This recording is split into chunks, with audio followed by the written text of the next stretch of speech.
নারায়ণগঞ্জ জেলা প্রশাসনের রাজস্ব বিভাগের অধীন 7 ক্যাটাগরিতে 14টি পদের আজকে আমরা নিয়োগ কার্যক্রম সম্পন্ন করলাম।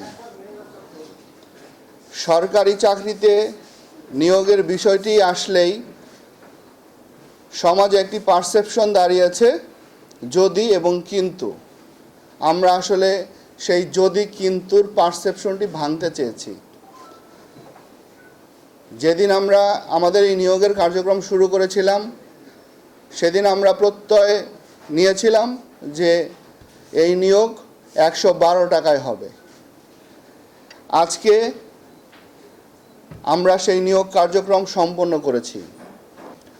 আমরা বিশ্বাস করি জুলাই পরবর্তী যে বাস্তবতা, জুলাইয়ের যে স্পিরিট ছিল, মেধা এবং যোগ্যতার ভিত্তিতে আমাদের দেশের সন্তানেরা তারা চাকরি পাবে, যে জন্য আমাদের দেশের সন্তানেরা আমাদের ভাইয়েরা রক্ত দিয়েছিল। আমরা মনে করি যে জেলা প্রশাসন মনে করে যে আমাদের এটি নৈতিক দায়িত্ব, আমাদের এটি কর্তব্য যে আমাদের যারা নিয়োগ পাবে, যারা নিয়োগের কার্যক্রমের সাথে আমরা আছি, তারা যেন শতভাগ স্বচ্ছতা এবং জবাবদিহিতার মধ্যে সেই কার্যক্রমগুলো আমরা সম্পন্ন করতে সক্ষম হই। আমরা বিশ্বাস করি আমরা শতভাগ স্বচ্ছতা এবং জবাবদিহিতার সাথে সেই কার্যক্রম সম্পন্ন করতে সক্ষম হয়েছি। যারা আজকে নতুনভাবে চাকরিতে এই জেলা প্রশাসনের সাথে যুক্ত হলেন, তাদের প্রতি আমার বিনীত অনুরোধ, আপনি আজকে নতুন একটি অধ্যায় আপনি পদার্পণ করলেন।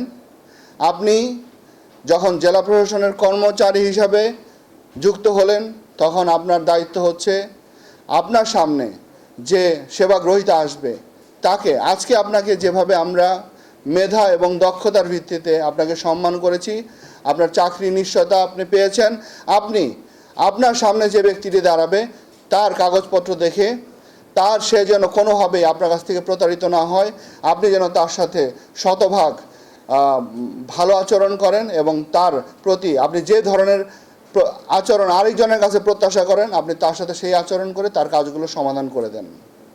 আপনার মধ্যে যেন সেই পজিটিভ মেন্টালিটি থাকে যে আমরা আসলে তার জন্য, তার জনগণের জন্য আমরা কাজ করব, আমরা রাষ্ট্রের জন্য কাজ করব। এই পজিটিভ মেন্টালিটি যেন আপনার মধ্যে তৈরি হয়। আর সেটি যদি তৈরি হয় তাহলে মনে করব আমাদের এই কার্যক্রম আজকে সার্থক হয়েছে, সফল হয়েছে।